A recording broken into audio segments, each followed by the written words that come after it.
lebo. Rangi hii inamaanisha kifaa kina matumizi bora ya umeme. Kinawekwa lebo ya rangi ya kijani. Lakini unaposhuka chini kinakuwa na matumizi mabaya ya umeme kwa sababu rangi hii ni ubaya. Sawa? Mmenipata vizuri? Kwa hiyo unaponunua kifaa cha umeme, unaponunua kifaa cha umeme chochote kile, angalia kile kifaa kimewekwa rangi gani. Ukiona rangi hii matumizi bora ya umeme, unashuka chini mpaka huku chini. Kwa hiyo ukikuta huku chini, ujue ni hali ya ubaya, utalipa bili kubwa ya umeme. Hebu tulieni tumsikilize. Tunaomba utulivu. Imetajwa nyekundu, haijatajwa Simba. Hebu naomba nikimbie kwa sababu ya muda. Tuwe na utulivu. Kitu kingine ni kuhusu kuzima vifaa vya umeme. Mara nyingi vifaa vya umeme ambavyo tunavitumia nyumbani hatuvizimi. Tupo kwenye mkutano hapa. Wangapi wameacha taa ofisini kwao? Wangapi wameacha kompyuta zinawaka? Watoto wako nyumbani sasa hivi wanafanya nini kuhusu vifaa vya umeme? Kama hawavitumii vizime, usipozivizima ndio bili lazidi kuwa kubwa, utalalamikia serikali. Unapata vizuri eh? Lakini kuhusu usalama tunawashauri pia kutumia mafundi waliosajiliwa. Sio kila fundi ni fundi. Unapata? Ukienda kwenye mfumo wa NiConnect ambao nimetamka hapa, tumekupa orodha ya wakandarasi waliosajiliwa. Kwa sababu sio kila fundi ni fundi. Unapata vizuri eh? Ukichukua mafundi ambao hajasajiliwa, kinachotokea ni nini? Wale mafundi watafanya wiring mbovu, baada ya wiki 2-3 wiring umeme unaanza kuvuja. Umeme ukivuja utalipa bili kubwa. Unanipata vizuri eh?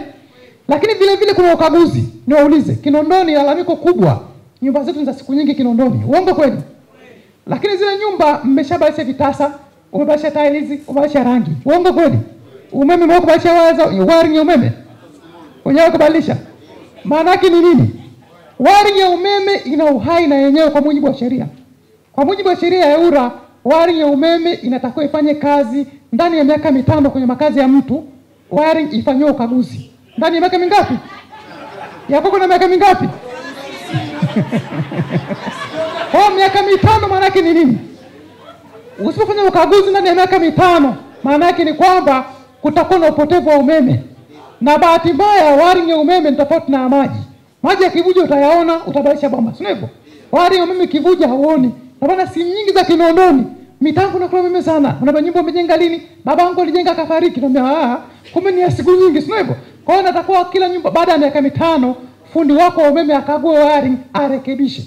Na atakupa certificate ya ukaguzi. Na nipate nyumba za taasisi kama hii hapa ama nyumba za serikali ni miaka 3. Sawa? Kila baada ya miaka 3 zikaguliwe. Na nipata vizuri? Usipokagua maana yake unahatarisha usalama. Kitu kingine ni kuhusu vifaa. Unapotumia extension ya umeme, hakikisha kwamba unaweka vifaa ambavyo havina matumizi makubwa kwa wakati mmoja.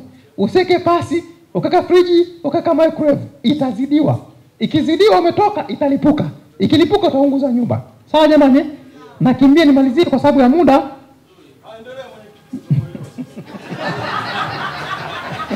Nilikuwa naruka vingine. Niendelee? Sawa. Dakika 10. Nashukuru mwenyekiti maana nilikuwa nakimbia haraka sana. Kwa hiyo kama mpo dakika 10 naomba nionyeshe kitu kingine kabla sijafika mbali, lakini itakuwa inahusu hii elimu kwa sababu ndio maswali makubwa ambayo wananchi wanatuuliza kwenye simu na hata ofisini. Na mwisho nitaongelea kuhusu kodi ya jengo. Sawa jamani?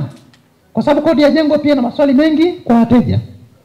Niliongelea sasa zile kuhusu vifaa, nimeonyesha mfano mzuri hapa balbu. Sasa hivi naongelea kuhusu vifaa vya mtumba. Vifaa vya mtumba vina matumizi makubwa ya umeme. Unakuta mtu nyumba ya wapangaji, mna pasi ya mtumba, friji ya mtumba. Sawa? Vingine mnajua wenyewe. Alafu nyumba hiyo unakuta kuna wapangaji 4 mpaka 5. Unanipata vizuri? Kwa hiyo maana yake ni nini? Na vitu vingi vya mtumba kama hivi friji vinauzwa 200,000, 350, sio hivyo? Lakini vina matumizi makubwa ya umeme. Kwa hiyo kutana na mtu mwananchi lalamika kwako kama mitangu na kula umeme sana, muulize unatumia friji aina gani? Atakwambia mtumba. Ulinunua wapi? Manzese, sio hivyo? Kwa hiyo unajua kabisa shida ni kwenye vifaa vyake. Na nipata vizuri? Kwa hiyo ni muhimu sana kuhakikisha kwamba tunatumia vifaa vyenye matumizi bora ya umeme. Sawa?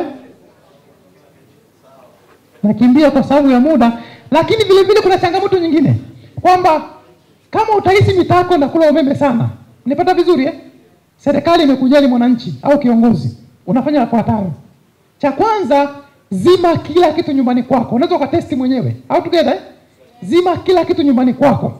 Baada ya kuzima, angalau masaa 3 mpaka 4 ndio standard. Sawa? Yaani maana yake usiache hata chaja ya umeme. Zima kila kitu. Sio hivyo? Kabla hujazima, angalia mitaa yako na unit ngapi. Kwa mfano kabla hujazima. Kwa mfano mitaa yako na unit 20. Na nipata vizuri? Kama unit 20, maana yake ni kwamba nikizima wakati na unit 20, nikazima kila kitu labda masaa 3 au 4. Nikirudi nikute tuko 20 vile vile. Kama imepungua hata moja, TANESCO tunabadilisha mita bure. Nipata vizuri?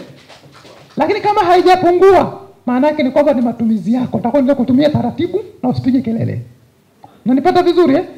Mmepata hiyo elimu vizuri? La mwisho kuhusu kodi ya majengo. Vile vile sasa hivi wateja wote wananunua umeme wanakatwa kodi ya jengo, sawa? Na changamoto ambayo tunaipata kwa sababu viongozi pia mko hapa. Sasa hivi kodi ya majengo inafanyika kati ya TANESCO na manispaa TAMISEMI, sawa? Mwaka uliopita ulikuwa kati ya TANESCO na TRA. Unaipata vizuri? Changamoto inakuja ni kwamba kuna baadhi ya wateja wakija kwetu kupeleka kule sehemu serikalini, halmashauri, wanarudisha tena kwetu. Unaipata vizuri? Ilivyo ni nini? Jukumu la TANESCO kwenye kodi ya jengo ni kukata kodi ya jengo. Unanipata vizuri? Na nyumba ya kawaida inakatwa shilingi 1500 kwa mwezi. Kwa mwaka ni shilingi 18000 kwa mujibu wa sheria. Nyumba ya ghorofa kila floor shilingi 90000. Kwa maana yake 90000 igawanywa kwa miezi 12 ni shilingi 7500. Unanipata vizuri? Kwa maana yake kama mteja na changamoto labda amefika miaka 60, anataka samewe, atakwenda halmashauri au manispaa. Mteja labda ana mita 2 kwenye nyumba moja zinakatwa, ni manispaa. Unapata vizuri? Akienda manispaa wanakagua, wanatupa taarifa TANESCO, tunatoa mita moja tunaacha moja. Unapata vizuri?